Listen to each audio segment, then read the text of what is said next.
Tanging mga bakas ng pananalasan ng Bagyong Christine ang naiwan ngayon sa iba't ibang bahagi ng Visayas at Mindanao. Kabilang dyan ang maraming sirang bahay, bahang palayan at mga kalsadang hindi madaanan. Ang mainit na balita hatid ni Zen Kilantang Sasa ng GMA Regional TV. Pansamantalang hindi nadaanan ng isang kalsada sa Iloilo City matapos matumba ang isang puno dahil sa lakas ng hangin. Wala ko ganyan makita. Kita ko lang siya nga pabagsak. Agad nagsagawa ng clearing operation sa lugar.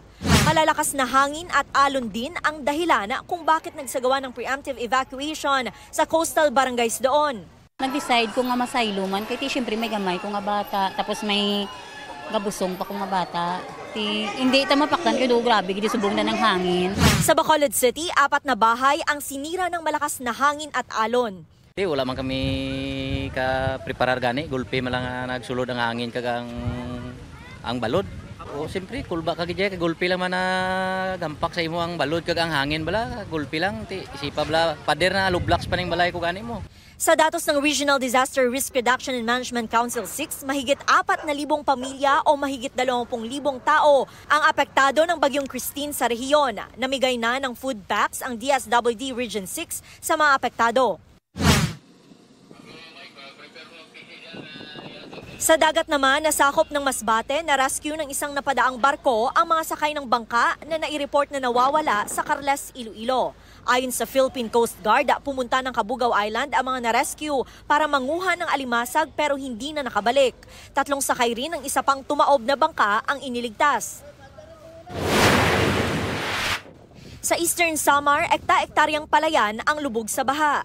May mga napinsala ring kagamitan sa pagsasaka. Humupa man ang baha, nababahala ang mga magsasaka sa epekto nito sa kanilang kabuhayan. Binaha kasi po, malakas ang ulan, nabutan ng bagyo. Tapos ilang araw na hindi siya nabilad or na-dry? 3 araw. Nagbayanihan na rin ang mga guro at mag-aaral sa isang binahang eskwelahan sa paglilinis ng kanilang mga classroom. May mga nasirang bahay naman sa bulubunduking bahagi ng Barangay Carmen sa Davao City matapos hampasin ng hangin na may kasamang ulan.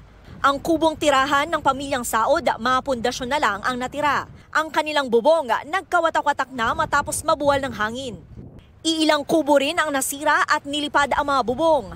Sa Governor Generoso, Davao Oriental, 4 na bahay ang nasira ng malakas na hangin at hampas ng malalaking alon. Sa impormasyong nakuha ng GMA Super Radyo Davao sa Municipal Disaster Risk Reduction and Management Office sa Governor Generoso, may 3 bangka rin ang nasira dahil sa malalaking alon. Zen Kilantang Sasa ng GMA Regional TV, nagbabalita para sa GMA Integrated News.